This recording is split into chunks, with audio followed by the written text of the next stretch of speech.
ce projet de budget traduit une ambition qui nous porte sur un montant de 81 milliards 476 millions 997 498 contre évidemment une même ambition un peu plus prononcée l'année dernière de 85 milliards 619 millions 889 000, ce qui traduit évidemment une petite réduction de 4,84%.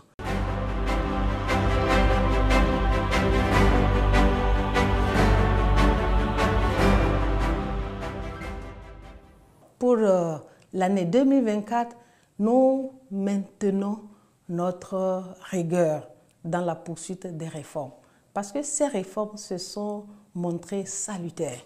Nous avons déjà vu les résultats très positifs, d'ailleurs que les honorables députés, peut-être je reviendrai là-dessus, ont beaucoup apprécié.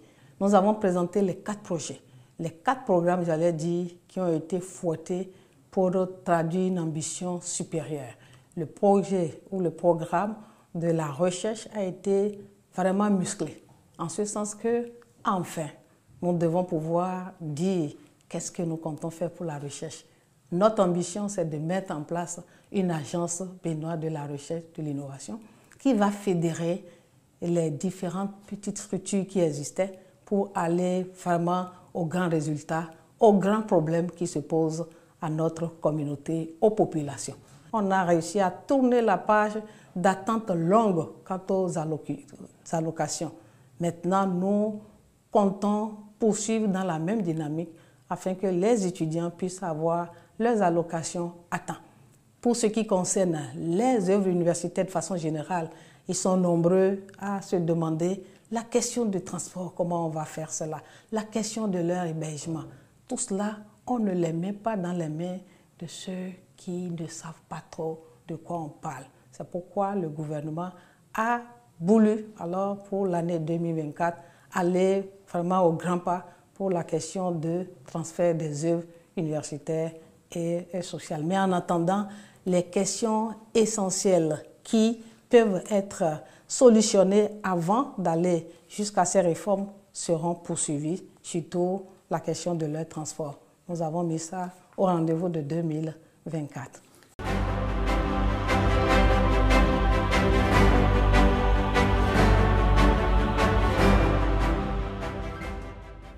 Les députés ont été, on ne peut plus, satisfaits. Ils ont été même au-delà de nous. Ils ont trouvé que nous sommes, entre griffes, peu ambitieux parce qu'ils s'attendent à ce que nous venions avec un montant vraiment un peu plus important. Mais ils savent comment ça se passe.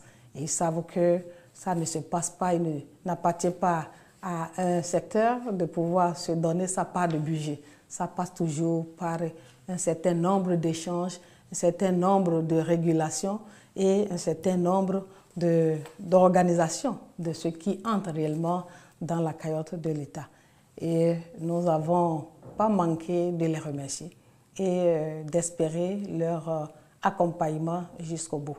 Je ne vais pas manquer quand même de montrer leur intérêt par rapport à un grand projet CMS-City, parce que ce projet qui traduit la volonté du gouvernement de créer un pôle régional, national, international pour permettre à nos enfants et dont les parents ont les moyens et qui ont l'habitude d'aller très loin à la recherche, à la conquête des formations de pointe, de pouvoir les trouver sur place chez nous. Et ça, c'est une ambition très forte puisque nous avons déjà, à travers l'agence de développement de CMS-City, essayé de délocaliser pas mal de formations.